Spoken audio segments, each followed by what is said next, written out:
Brad Underwood gets another recruit and what this means for his philosophy moving forward. Locked on Illini, let's go.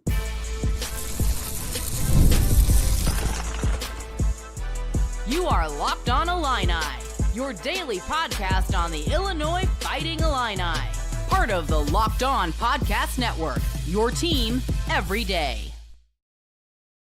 Welcome all to another live edition of Locked on Illini. Thank you all so much for making us your first listen each and every day. I decided to film a quick rapid reaction. We have a fun new recruit to talk about, but before we get started, my name is Verma, your host here at Locked on Illini, where I continue to provide you coverage daily. That's right, every single day. Some days, such as today, you're going to get more than one episode. So in order for you to help me out, I'd really appreciate it if you hit the like on this particular video. Hit the like if you just like that both college football season and college basketball season is oh so close. You can sense it. It's right around the corner. We've been talking football all week, but today we're going to talk a little basketball. And that, of course, is because Brad Underwood and the Fighting Illini have announced their second recruit in a span. It's been a week now at this point, right? At this time, the prize is a versatile 6'8" forward out of Iowa who looks like he can potentially be built to fit Brad Underwood's system in the Big Ten Conference. That gentleman, of course, is Landon Davis, a rising star from Waukee Northwestern High School, a name that hopefully Illinois fans probably don't know much about, but I can try to fill you in on. I'll be honest, Brad Underwood's making my job a little harder when it comes to some of these recruits. I've been hinting that this was kind of imminent all week long, but there's not a lot of footage on this guy. What that means, we'll kind of talk about that. And we'll talk about who Landon Davis is and why Illinois made him a priority. So who is he? Davis is, as I mentioned, a 6'8", I believe 210-pound forward from Waukee, Iowa. Playing at Waukee Northwest, he starred in the Adidas 3SSB circuit this summer with Iowa United, one of the Midwest top AAU programs. He's very much a tall body on the wing, and from the footage that I was able to watch of him, he looks like he's a skilled modern forward. Again, you're noticing a trend when it comes to Brad Underwood and the type of guys he's bringing in. He's a kid who looks like he can shoot, pass, be solid on the defensive end, and most importantly, what seems to be the common trait is he can stretch the floor. On social media after his commitment, Davis said, I believe at that place I can be the best possible self. Of course, he's talking about Illinois, and he's talking about what I think the overall message, both between him and Brad Underwood was, that he thinks that he can reach the maximum of his abilities in Champaign at Illinois. And I'm sure that's what the pitch was, because if you take a look at his rankings, which I'll get to shortly, it doesn't exactly jump out at you. And I can understand why some Illini fans might be less than excited about the latest pickup. As I mentioned, Landon isn't a top 50 recruit. He's not a top 100 recruit. He might not end up being a top 150 recruit, but this guy had a skill set that Illinois liked. He had offers from Drake, UIC, Northern Iowa, and he's had interest from Iowa and Wisconsin, although those two hadn't yet offered. This was a recruitment that was led by Zach Hammer, who built a strong connection with Davis and his family.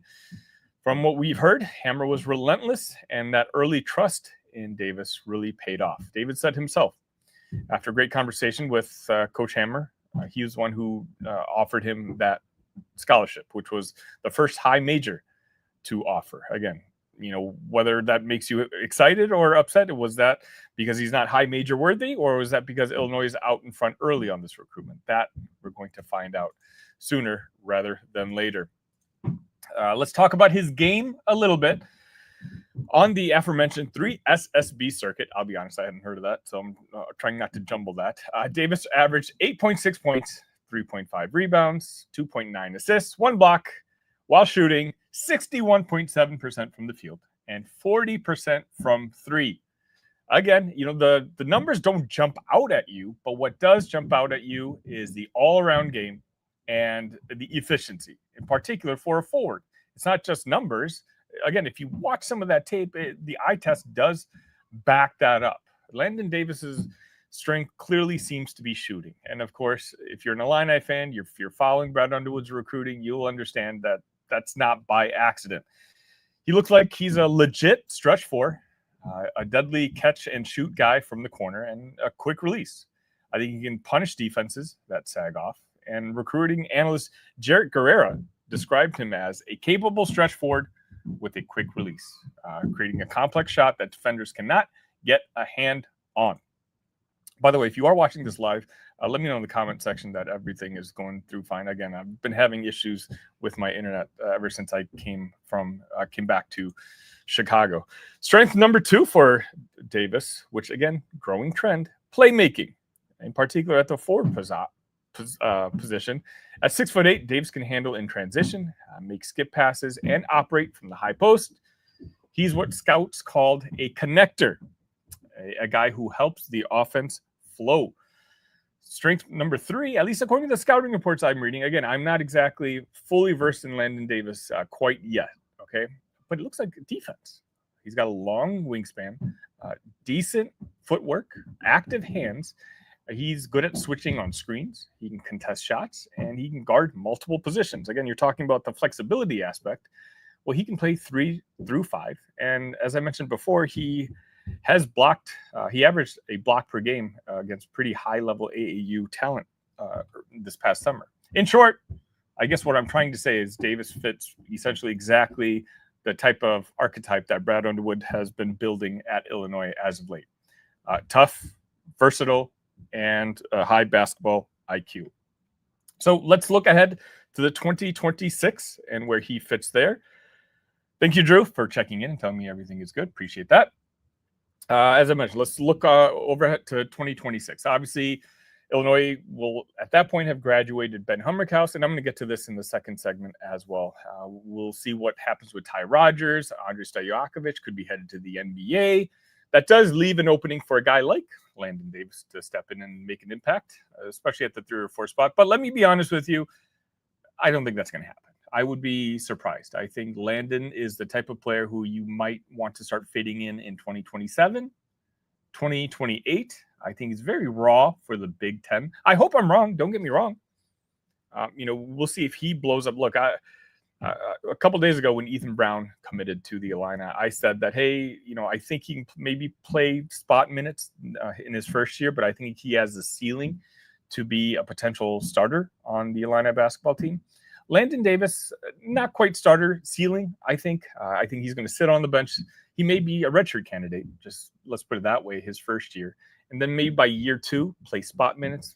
By year 3, maybe be a contributor. I think Landon's ceiling is probably, a back of the rotation type of player by the time he's an upperclassman. What Davis does give Underwood is like a Swiss Army knife type of player, a guy who can play with smaller lineups. He can be, stretch big, or he can be next to a rim protector like Big Z or whoever he's going to be standing next to in the lineup. My friends at Armchair Illini said this well. A long, efficient wing shooter with playmaking skills, Davis can be a major piece of the Illini's future. So let's talk about this commitment. This commitment, again, shows me a couple different things. Number one, Brad Underwood continues to try to start building momentum in regards to the 2026 class. Again, you're not talking about the top 25, top 30 players that Illini fans might be used to at this point. But as long as you don't look at this as a completed class, what you're looking at is 2 early building blocks that have both size and versatility, which we know Brad Underwood really likes. Also, it shows the message of developmental culture between both Ethan Brown and Landon Davis. That was a very common theme, it seems like, in the recruitment process of both. And again, something that I'm going to be talking about more importantly in the second segment of this episode. Landon picked a school that believed in him, and that's a testament to what Illinois was selling to them. Like, hey, you can play more at other places, but if you want to really develop as a player, if you want to maximize your talents, we can help you do that here in Champaign. And what goes without saying, again, seems to be a common trend lately, Landon Davis is going to add depth and shooting for the future. You can't win in college basketball nowadays without shooters. And Davis brings both floor spacing and I think a decent amount of defense. Again, I explained to you his ceiling. I think he can be the back of the end of a rotation type of guy. And who knows, maybe I could be wrong, and that's just merely scratching the surface. So what should you fans expect? I know some of you are going to look at that 3-star rating, and you're going to be slightly underwhelmed, maybe. But I don't think coaches care about star ratings. I think coaches care about the fit, maybe potential upside, and their own trajectory. And it looks like Landon Davis is the kind of player who fits that mold for Brad Underwood and Zach Hammer. Sure, he's not flashy. He's certainly not overhyped, but maybe he's just a guy who puts in the work, and he'll continue to grow year after year and maybe at some point be a key piece in the Illini rotation. Again, a future rotation guy, maybe a starter, maybe not. This is just a simple matter of take it a day at a time. Brad and his staff, especially Zach Hammer, nailed this one. From under the radar to Big Ten commit, the Landon Davis story is simply just happening. I want to know in the comment section your opinions of Landon Davis. I'm sure since the news has come out a couple hours ago that there might be some excitement. I'm sure you've been doing some reading on him, but I did want to answer a bunch of your guys' questions because a lot of you have been DMing me. In regards to Illinois recruiting, the 2 prospects we've gotten over the last couple of days. So I want to answer some of those questions and give you what I think are my opinions of Brad Underwood and his recruiting strategy moving forward.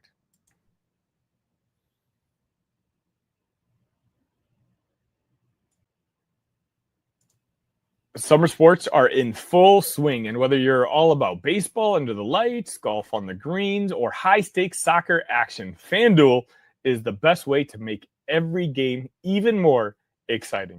You're already following the action. Why not make it a little more thrilling? With FanDuel, you can get in the game while your friends are getting sunburned at the beach. I've been using FanDuel to track my favorite matchups, and the app keeps it fresh with new daily promotions and fun ways to bet. Again, I've already told you guys, I've got my eyes locked on PCA on the Cubs. I have them at plus 8,000 and plus 5,500 to win the National League MVP. Right now, he's the second favorite, I believe, right behind Shohei Ohtani. So that's going to be something I'm going to be following along all summer long. If you're new to FanDuel, new customers can bet just $5 and get $150 in bonus bets if your first bet wins. Open the FanDuel app today or visit FanDuel.com/lockedon to get started.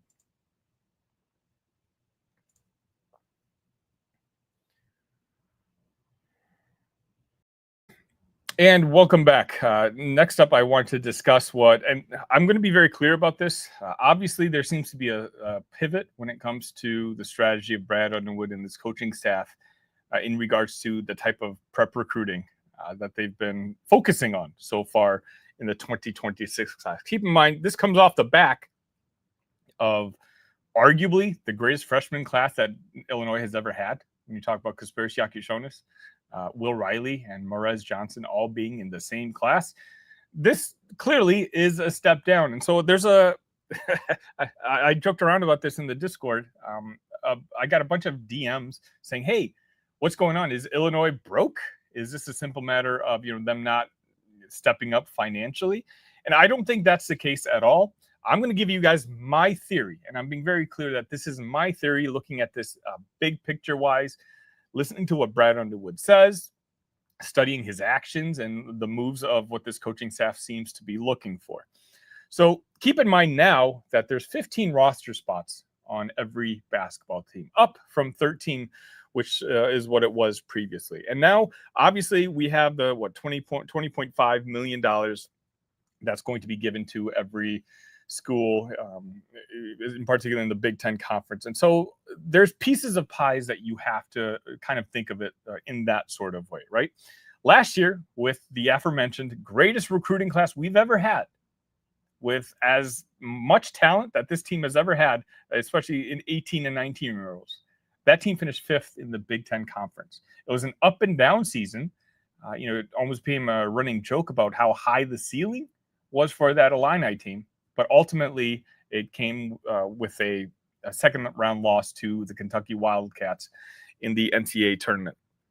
I think that Brad, and my everydayers in here, you know what I'm about to say. I think Brad realized that there is weaknesses to hitching your wagon to 18 and 19-year-olds. You look at a team like Houston, who can bring in transfers, and more importantly, you watch them play basketball, and I talked about this during the NCAA tournament.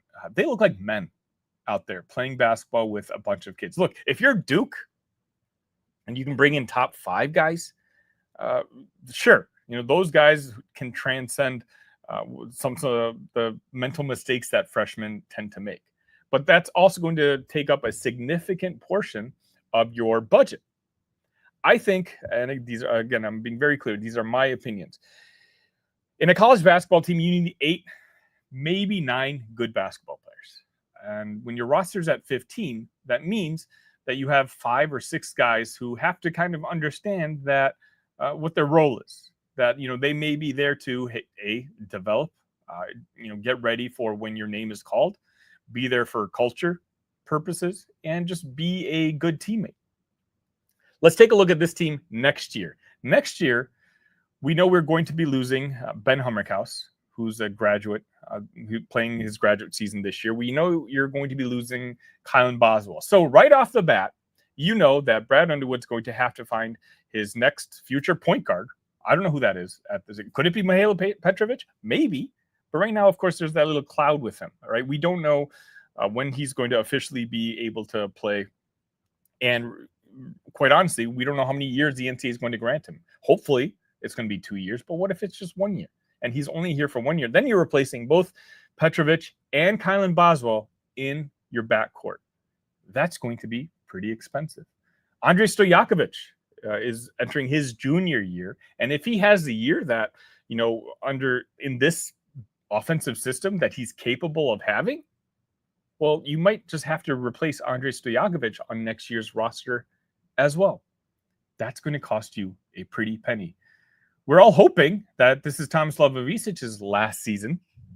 If you watched my video earlier today, I'm very high on Tommy. My everydayers in here know I valued him last year. I think he has potential to not just be all Big Ten, but one of the best centers in all of America next year. And with that comes future NBA aspirations. So if Tommy moves on, you're looking to replace Tommy. Now, maybe you can replace Tomislav with his brother, Zvonimir. But even then, if you're keeping Zvonimir for 1 more year, guess what? You're going to have to pay him too. So you're already talking about 4 guys in your starting lineup that you're potentially going to have to pay. It's Jake Davis, other guys in the rotation. I'm sorry, I'm pulling up the roster now. If you're talking about 4 or 5 guys in your main rotation that you're already going to have to pay, would you rather give a substantial part of your budget to an 18-year-old or a 19-year-old? Or would you rather save that money and go after a guy equal to Stojakovic next year?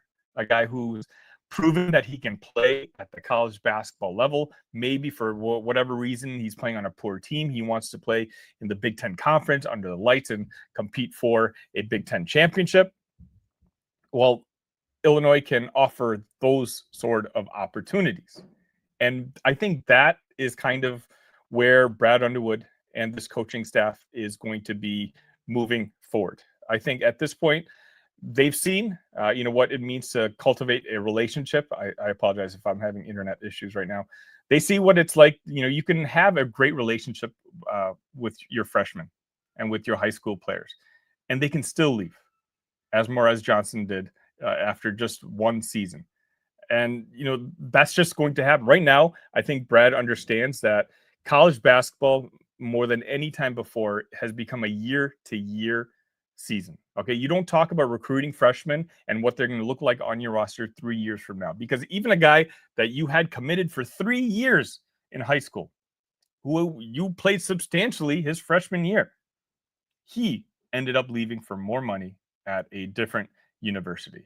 So at this point, I think the long-term thinking is kind of out the window with Brad, and Brad understands. He sees what Kevin Sampson's doing. Let's just get grown adults who are very talented, who I know can play basketball at this level, and let's cultivate that. Now, Does that mean the prep recruiting is going to take a hit? My opinion, yeah. I don't think we're going to be seeing those top 10, top 15, top 20 classes anymore. But I'm not going to panic, and I'm asking you not to panic. I can't tell you how to fan, but as I said in the Talk Illini Discord earlier today, by the way, the link should be in the description here. If you're not in it, we're talking Illini sports all day, every day. Obviously, we're talking about the big news today all day. Well, with Brad Underwood, you can't be worried about what the roster looks like until the roster is set. We learned that 2 years ago when he had to replace 10 guys. We've learned that this past year where he had to replace half his roster, and he ended up, going back to his pipeline that Illinois seems to be building in Europe, which he can go to next year and the year following that. Now, keep in mind, Illinois seems to have almost their first dibs in their pipeline because they've done such a good job at building that relationship.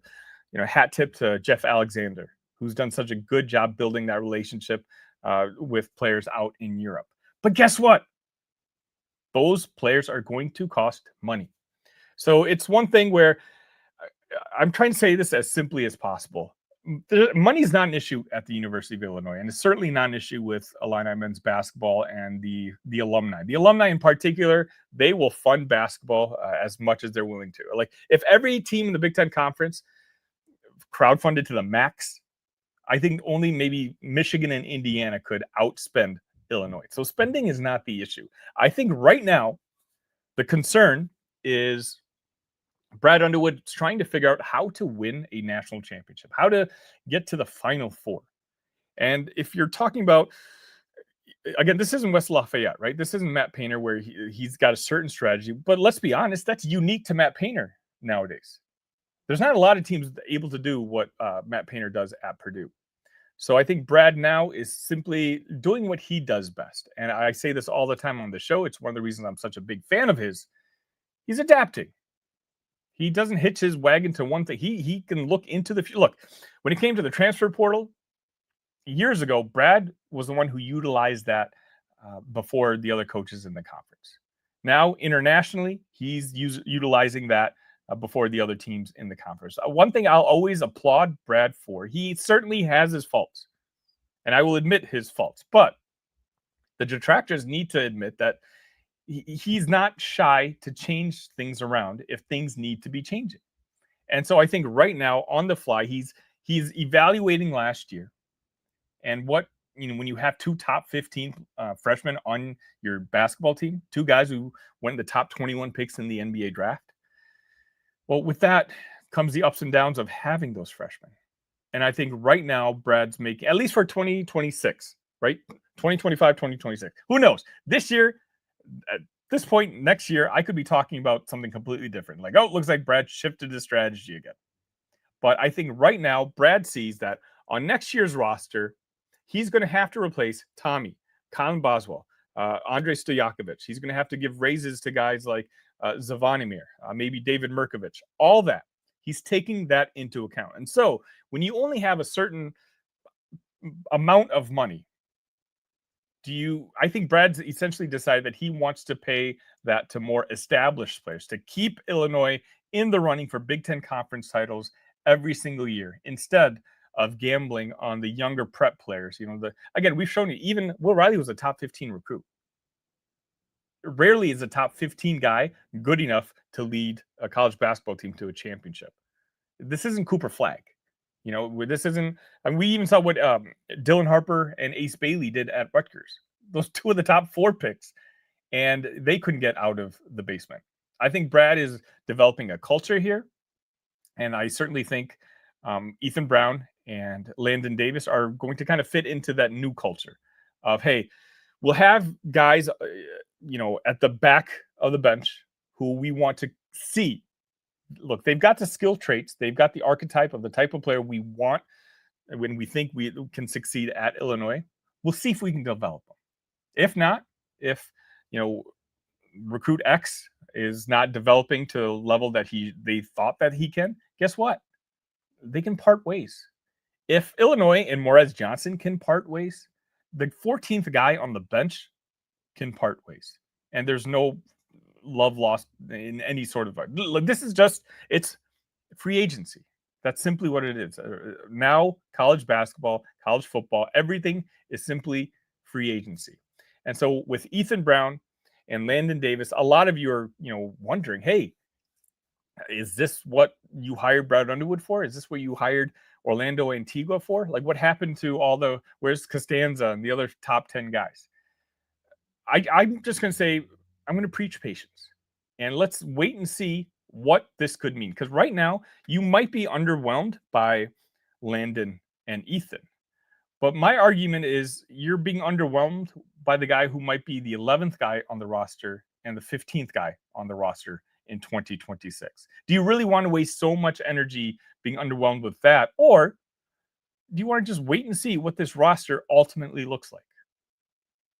I'll get to some of your comments right after this.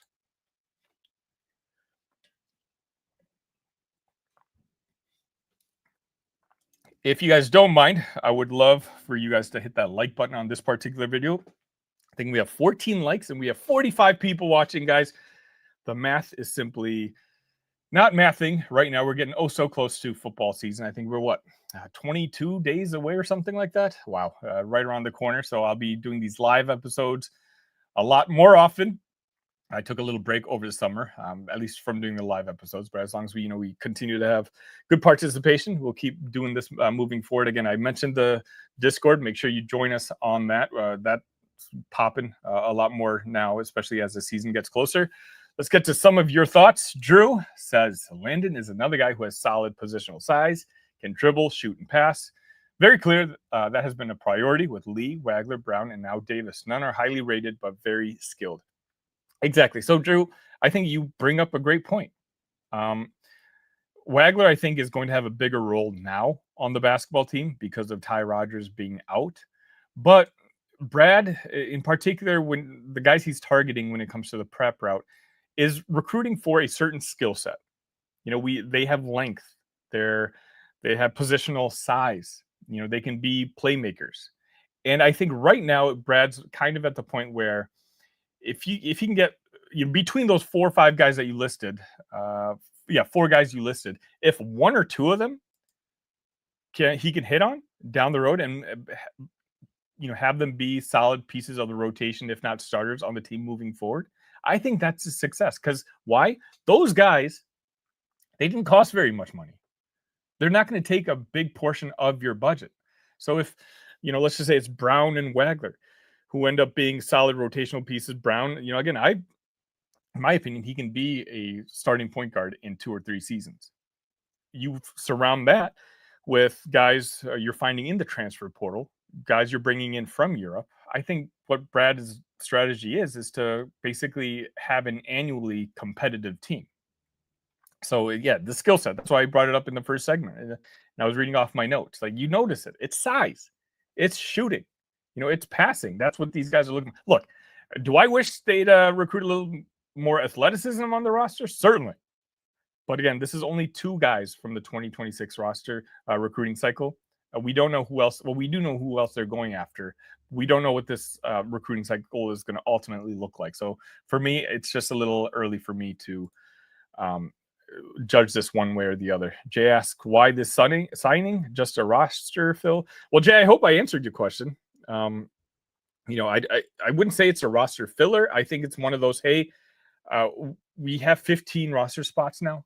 This is not going to cost us any real serious money. We like what this kid could potentially turn into.